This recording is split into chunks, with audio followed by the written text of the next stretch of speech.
Hello friend, आपका फिर से करते हैं वेलकम आपके अपने यूट्यूब चैनल में। और आज के इस वीडियो में हम आपके लिए लेकर आए हैं सुपर कमांडो ध्रुव की एक बेहतरीन कॉमिक्स जिसका नाम है आवाज की तबाही। काफ़ी ज़बरदस्त साइंटिफिक वैज्ञानिक दृष्टिकोण क्या कहानी बनाई है श्री अनुपम सिन्हा जी के द्वारा। तो ये है आवाज़ की तबाही और इसका जो आर्ट वर्क है ये बनाया गया है श्री प्रताप मौलिक जी के द्वारा, जिसमें दिखाया गया है धवनीराज और ये है ध्रुव। धवनीराज ध्रुव पर कर रहा है अटैक और इसकी यहाँ संख्या की बात करें तो संख्या इसकी रहने वाली है 6 और मूल्य है 16 रुपये। तो चलिए करते हैं कहानी का स्टार्ट। तो दोस्तों ये है एक रीप्रिंट जो कि एक ओरिजिनल कॉमिक्स नहीं है। तो सबसे पहले यहाँ क्या दिखाता है, हमें दिखता है आवाज़ की तबाही। तो ऊपर कुछ डिटेल दी गई है, ध्वनि यानी आवाज़ के बगैर इस दुनिया की कल्पना करना भी मुश्किल है। जी हाँ दोस्तों, ये बात तो सच है कि ध्वनि के बिना इस दुनिया की कल्पना करना भी मुश्किल है। और यहाँ पर यही हुआ है कि इस विलेन ने ध्वनि को अपने कंट्रोल में कर उसे एक घातक हथियार का रूप दे दिया है। तो यहाँ कथा एवं चित्र रहने वाले हैं अनुपम सिन्हा जी की, संपादन किया है श्री मनीष चंद्र गुप्त ने। तो यहाँ पर कभी मनीष चंद्र आ जाता है, गुप्ता आता है मनीष गुप्ता, तो कभी यहाँ नाम लिखा आता है मनीष चंद्र गुप्त। तो पहले हम सोचा करते थे यार ये दो नाम अलग अलग हैं, लेकिन बाद में पता लगा कि ये मनीष गुप्ता जी का ही दूसरा नाम है, मनीष चंद्र गुप्त। तो यहाँ पर कहते हैं कि मेरे जीते जी तुम अपने गंदे मंसूबे कभी पूरे नहीं कर पाओगे धवनीराज, इसलिए तो तुमको मरना पड़ेगा। क्या डायलॉग है यार। कहता है कि मेरे जीते जी तुम अपने गंदे मंसूबे कभी पूरे नहीं कर पाओगे धवनीराज। तभी धवनीराज कहता है कि इसीलिए तो तुमको मरना पड़ेगा ध्रुव। मेरे हाथों में प्राध्वनि तरंगों की शक्ति है जो पहाड़ों को भी चूर चूर कर सकती है। तुम्हारे शरीर को तो मेरा एक बार पाउडर बनाकर हवा में बिखेर देगा। तो भाई सपने तो काफ़ी खतरनाक ले रहा है धवनीराज। ध्रुव को मारने का प्लान है, लेकिन ये ध्रुव है कोई आम इंसान नहीं है। ये नहीं पता कि ये ध्रुव इसी की ही खिचड़ी बना देगा। तो स्टार्टिंग में हमें दिखती है कि यूनिवर्सिटी, राजनगर यूनिवर्सिटी, जहाँ पर कुछ दो साइंटिस्ट बाहर खड़े होकर बात कर रहे हैं, जिसमें एक है प्रोफेसर काले और एक है पटेल। तो ये आपस में बात कर रहे हैं, लेकिन तभी यहाँ पर एक व्यक्ति कुछ ड्रेस पहन रहा है और ड्रेस पहनते पहनते वो ये प्रोफेसर वो रूम में आ जाता है और ये प्रोफेसर के ऊपर ही अटैक कर देता है। अटैक करने के बाद ये यहाँ से भागता है, बाहर की ओर भागता है निकल कर। और बाहर भागने के अलावा ये कुछ अपने कुछ वो मैसेज दे रहा है कि वह बाहर भाग गया तो उसको मार दो। तभी यहाँ पर ध्रुव बीच में आ जाता है अपनी बाइक के ऊपर, क्योंकि ध्रुव निकल चुका है राजनगर की रक्षा के लिए, रात को कहीं कोई घटना या हादसा ना हो रहा हो। तभी उसकी नज़र इस भागते व्यक्ति पर पड़ती है और देखता है कि एक ट्रक इस व्यक्ति को टक्कर मार देता है और पूरी रफ्तार में टक्कर मारने के बाद वह व्यक्ति वहां पड़ जाता है। और ध्रुव देखता है कि यह तो मर चुका है और कहता है कि भगवान इसकी आत्मा को शांति दे। उसके बाद वह ये ट्रक, यहाँ का ट्रक का सीन दिखाया जाता है जहाँ पर ये कुछ लूटने के लिए आए हैं और ये ग्रीन ड्रेस में यहाँ खड़ा है धवनीराज और कोरखा के हीरे की चोरी के लिए आए। तभी यहाँ पर पहुँच जाता है जुर्म का दुश्मन सुपर कमांडो ध्रुव। तभी अपराधी सुपर कमांडो ध्रुव पर बुरी तरीके से अटैक कर देते हैं और ये यहाँ डिशुम ठाठी डिशुम पिश्यों पिश्यों यहाँ अटैक चल रहा है, पूरी फिल्म चल रही ज़बरदस्त। और धवनीराज भी इस पर अटैक कर देता है और अटैक करते करते काफ़ी तबाही मच जाती है।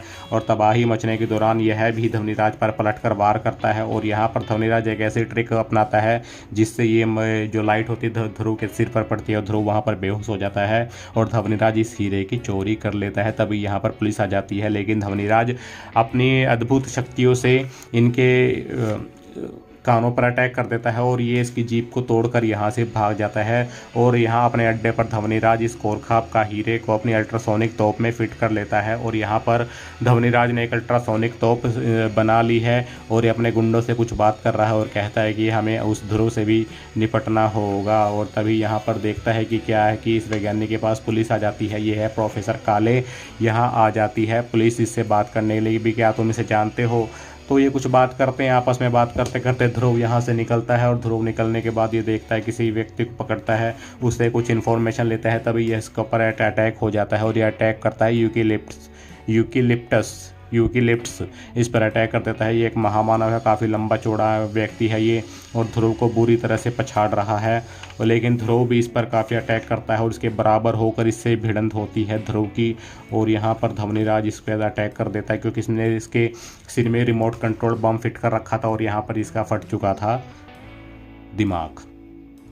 तो भाई यहाँ पर और भी आगे कुछ चल रहा है। तो ये प्रोफेसर काले का यहाँ पर अगवा कर लेते हैं और यहाँ ध्रुव कुछ सोच रही है, तभी यहाँ पर श्वेता आ जाती है और कुछ बात करती है, पैसे वैसे मांगती है, लेकिन इनकी बहस भी यहाँ चलती है। तभी यहाँ पर पुलिस वाले का फ़ोन आता है और कहता है, धवनीराज का फ़ोन आता है, कहते हैं कि प्रोफेसर काले को हमने किडनैप कर लिया है। तभी यहाँ से ये भागते हैं और ये यहाँ पर धवनीराज से भी टक्कर हो जाती है सुपर कमांडो ध्रुव की। तो सुपर कमांडो ध्रुव अपना बैकअप लेकर चलता है क्योंकि पता है कि धवनीराज के पास क्या शक्तियाँ हैं और उन शक्तियों को कैसे काटा जा सकता है। और यहाँ पर काफ़ी भयानक युद्ध चल रहा था।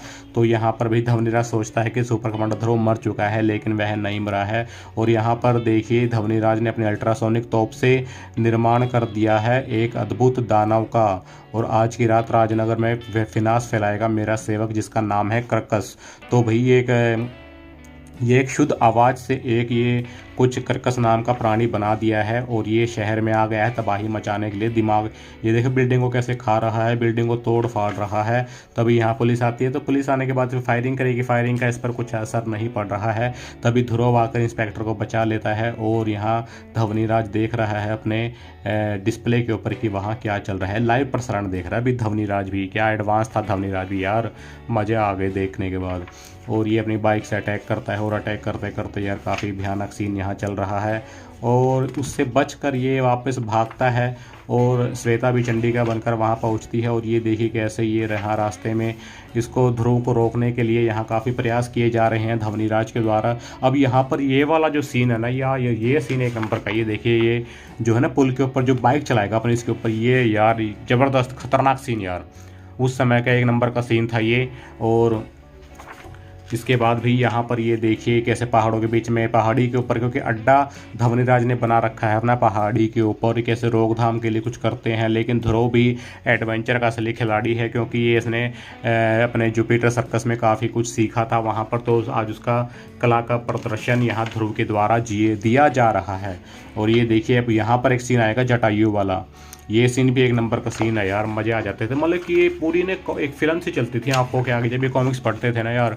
ये देखिए कैसे ये आ रहा है पक्षी और कैसे पक्षी ने इसके ऊपर अटैक कर दिया, अटैक करने के बाद ध्रुव कैसे कर रहा है और ये पक्षी इसको बचाकर इसने यहाँ पर ये छोड़ दिया है भाई, ध्रुव को ऊपर की ओर छोड़ दिया है। और यहाँ ध्रुव एंट्री करता है धवनीराज के अड्डे के अंदर क्योंकि ध्रुव जानवरों से भी बात कर लेता है। तो ये देखिए जानवरों की, पक्षियों की कैसी सहायता ले रहा है ध्रुव। और ये देखिए यहाँ पर ये अड्डे पर आ गया है ध्रुव अच्छी तरीके से। और यहाँ पर ये जटायु ने इनके कुत्तों के ऊपर भी, धवनीराज के कुत्तों के ऊपर भी अटैक कर दिया है। और ये देखिए ध्रुव आ गया है बीच में और यहाँ पर भयानक टकराव चल रहा है, ताड़ तिंगाड़ डिशुम बिशुम।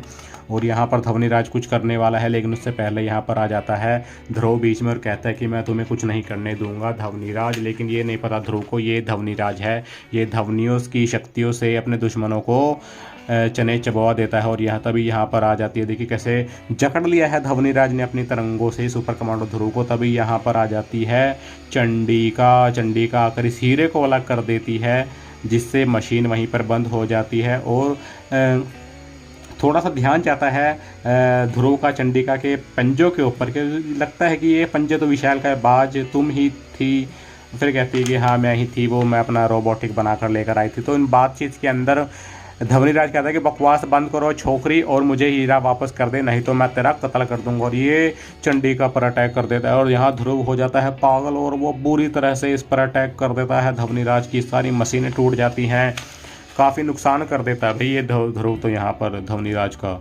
और यहाँ से धवनीराज भागने वाला होता है गुब्बारे के अंदर, लेकिन यहाँ पर धवनीराज तो भाग जाता है, लेकिन ध्रुव को पता चल चुका है कि धवनीराज आखिर है कौन। तो वहाँ पर वही सीधा वहीं अड्डे पर पहुँच जाता है और सीधा कहता है कि प्रोफेसर काले उर्फ धवनीराज तुम ही हो।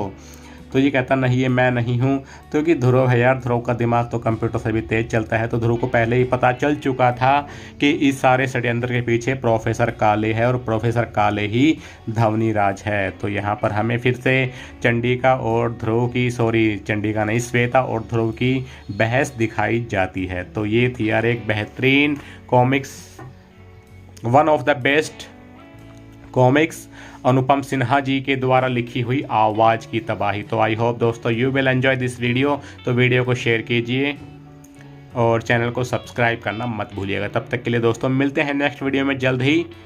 Thank you.